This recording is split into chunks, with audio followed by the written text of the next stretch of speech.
19 अगस्त से 25 अगस्त तक का ये सप्ताह तुला राशि के लोगों के लिए कैसा होने वाला है। जय माता दी दोस्तों, आप सभी का स्वागत है हमारे YouTube चैनल अमृता एस्ट्रो में। और आज की इस वीडियो में मैं बात कर रही हूँ इन 7 दिनों के तुला राशि फल के बारे में। तो देखिए, इस सप्ताह में कई ऐसे राजयोग बन रहे हैं और ग्रहों की स्थितियां भी बदल रही हैं, जिसकी वजह से इस सप्ताह में कुछ विशेष भी होने वाला है।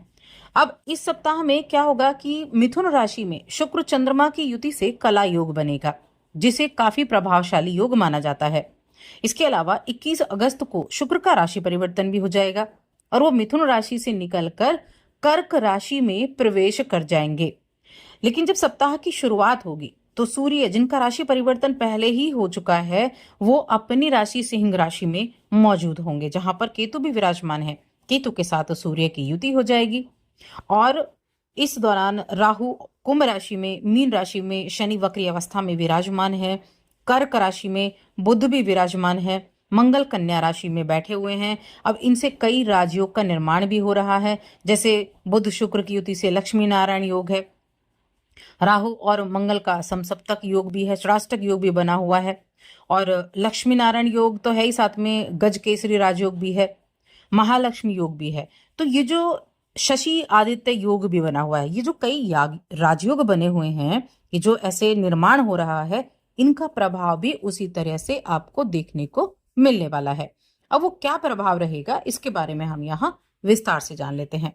आगे बढ़ने से पहले छोटा सा ही निवेदन है, चैनल पर पहली बार आए हैं, अभी तक चैनल को सब्सक्राइब नहीं किया है तो जरूर कर लें। तो देखिए, जहां हम तुला राशि की बात करते हैं, तो तुला राशि के जातकों के लिए इस सप्ताह में शांति और संतुलन का आपके लिए सबसे ज्यादा प्रभाव रहने वाला है। तो एक ऐसा टाइम है ये आपके लिए, जहां आप अपने जीवन में संतुलन बनाने का कार्य करेंगे। अगर आप अपनी एनर्जी को सही दिशा में लगाएंगे तो आप यकीन माने, बहुत सारे सवाल हैं जिनके आपको जवाब नहीं मिल पा रहे हैं, उनके जवाब आपको खुद ब खुद मिलने लग जाएंगे। बस आपको अपनी एनर्जी को सही दिशा में लगाना है, पॉजिटिव रहना है और एक संतुलन बनाना होगा।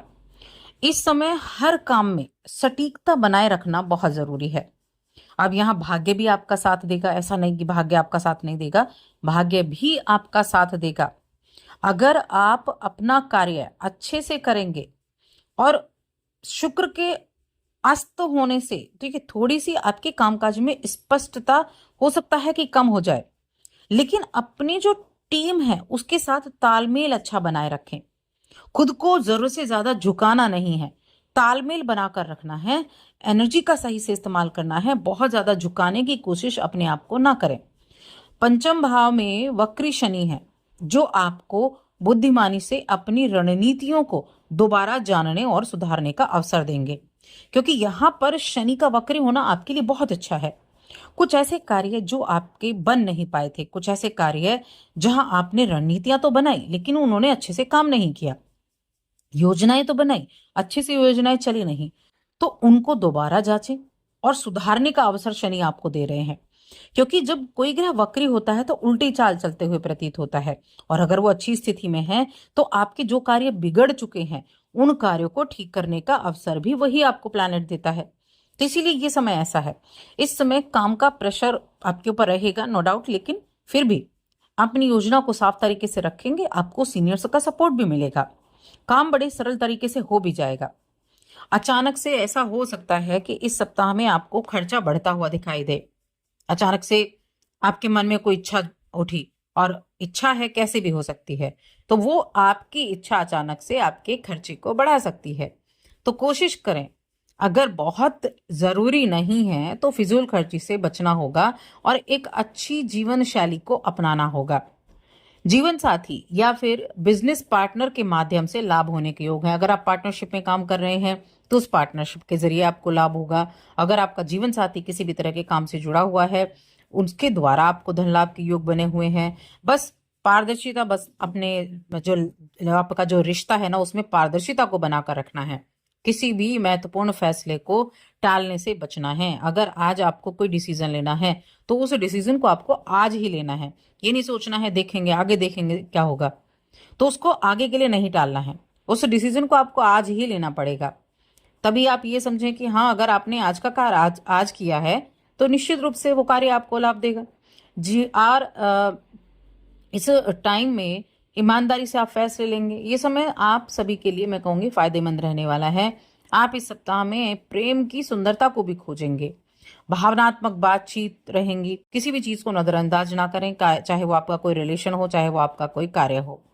अगर आप किसी चीज़ से परेशान होते हैं, कोई चीज़ आपको बहुत ज़्यादा प्रॉब्लम दे रही है, बहुत ज़्यादा आप उसकी वजह से एक कुंठा लिए बैठे हैं, तो ईमानदारी से उस चीज़ को साझा करें और उस चीज़ को दूर करने का कार्य करें। और रिश्तों में ना सीमाएं तय करने से जुड़ा कोई पाठ सीखने को मिल सकता है कि कैसे आप अपने रिश्तों को संतुलन बनाए रख सकते हैं, कैसे आप पुरानी और नई सोच के बीच सामंजस्य बना सकते हैं। इस चीज के लिए भी आपको कोई ना कोई ऐसा पाठ जरूर मिलेगा जिससे आप चीजों को बारीकी से समझ सकें और उन पर काम कर सकें। अगर मैं आपकी सेहत की बात करूं तो देखिए, इस सप्ताह सेहत का थोड़ा ध्यान रखना है आपको। हेल्थ संबंधी प्रॉब्लम आपको देखने को मिल सकती है, तो क्या करना है, कॉन्फिडेंट रहना है, किसी भी चीज को इग्नोर नहीं करना है। तो थोड़ा सा ध्यान रखेंगे, अच्छा रहेगा। घबराहट अगर किसी चीज के लिए हो रही है तो वो घबराहट गायब हो जाएगी जब आप अपने आप को पॉजिटिव लेकर चलेंगे। तो इसलिए बस खुद पर विश्वास रखें, अपनी सेहत के प्रति आप जागरूक बने रहें तो अच्छा रहेगा। अब यहाँ चंद्रमा आपके लिए बृहस्पति के नवम, यानी कि चंद्रमा आपके नवम भाव में उपस्थित रहेंगे, तो क्या होगा, गजकेसरी राजयोग बनेगा और आपको अच्छे फलों की प्राप्ति होगी। क्योंकि ये जो योग बन रहा है, ये नौकरी करने वाले लोगों के लिए बड़ा अच्छा है। आपको आपके काम के अनुसार तरक्की मिलेगी और साथ ही कई जातकों के कुछ हो सकता है कि वृद्धि भी हो जाए आपके किसी आप वेतन वगैरह में। ऐसे में उचित समय का उचित से उचित लाभ उठाइए। हर मौके से धन कमाने की ओर अपने प्रयास को कीजिए। आपके माता पिता आपके किसी कार्य के कारण आपके ऊपर गर्व की अनुभूति भी करेंगे। ऐसी स्थितियां भी बन रही हैं। इससे क्या होगा, पारिवारिक वातावरण में भी शांति आएगी। आपको घर पर वो सम्मान मिलेगा जिसके लंबे समय से आप चाहत में थे, मन में था ऐसा कुछ हो, तो वो चीजें हो सकती हैं। लेकिन ये चीजें कब होती हैं, जब आप थोड़ा एफर्ट करते हैं। ये समय पारिवारिक व्यापार से अगर आप जुड़े हैं तो उन्हें अपने घर के बड़ों का सहयोग मिलने से आप बड़े अच्छे रिजल्ट प्राप्त कर पाएंगे। बड़ों का सहयोग मिलेगा, आपके कार्य बड़ा स्मूथली चल पाएंगे, जिसके कारण आपके कई नए ग्राहक भी आपके बन सकते हैं, तो अच्छे सोर्सेज बन सकते हैं। अब शिक्षा की बात करें तो शिक्षा के क्षेत्र में इस सप्ताह में उन स्टूडेंट्स को अच्छे परिणाम मिल पाएंगे जिन्होंने अपने किसी परिणाम की, यानी किसी रिजल्ट की काफी समय से प्रतीक्षा कर रहे हैं, तो उनके लिए काफी अच्छा है। शुरुआत में ज्यादातर हो सकता है बच्चों का मन ना लगे पढ़ाई में, और बाद में जो है आप थोड़ा सा भी एफर्ट करेंगे अपने मन को लगाने की, फोकस रहने की, तो ज़रूर आप फोकस्ड रह पाएंगे और आपका मन पढ़ाई में लग पाएगा। तो थोड़ा सा बस एफर्ट करने की आवश्यकता है। जब आप थोड़े से भी एफर्ट करना शुरू कर देते हैं तो कहीं ना कहीं उसका रिजल्ट आपको मिलना शुरू हो जाता है। वहीं लव लाइफ और वैवाहिक जीवन की अगर हम बात करें तो देखिए, समय के साथ सारी चीज़ें बदलती हैं। रोमांटिक लाइफ में अच्छे बदलाव होंगे, जीवन साथी के साथ अच्छी योजनाएं बनाएंगे, और हो सकता है, ऐसा भी हो सकता है कि आपने कोई योजनाएं बनाई, बड़ी अच्छी योजना बनाई और उसके रद्द हो जाए। तो चीज़ें ऐसी रह सकती हैं। अपनी सेहत का इसलिए ध्यान रखना है। ये चीज़ें सेहत खराब होने की वजह से हो सकती हैं, और साथ में सेहत का ध्यान रखेंगे, एक दूसरे के साथ ज़्यादा से ज़्यादा समय आप बिता पाएंगे। इसमें कोई ऐसा नहीं, तो चीज़ें ठीक रहेंगी। प्रेम जीवन के मामले में शुरुआत में हो सकता है कि थोड़ा मानसिक तनाव महसूस हो, उसके बाद चीज़ें ठीक हो जाएंगी। तो कुल मिलाकर रिश्तों के मामले में भी अच्छा है। अब उपाय क्या करने हैं, क्या उपाय आपके लिए अच्छे रहने वाले हैं? तो एक तो माँ लक्ष्मी को शुक्रवार के दिन गुलाब के साथ चावल की खीर बनाएं, दूध चावल की खीर बनाएं, गुलाब की पंखुड़ियां उसमें डालें और वो माँ लक्ष्मी को अर्पित करें। और लक्ष्मी अष्टोत्तर शतनामावली का पाठ अगर आप करेंगे तो बहुत अच्छे लाभ आपको देखने को मिलेंगे। तो बस आज की इस वीडियो में इतना ही।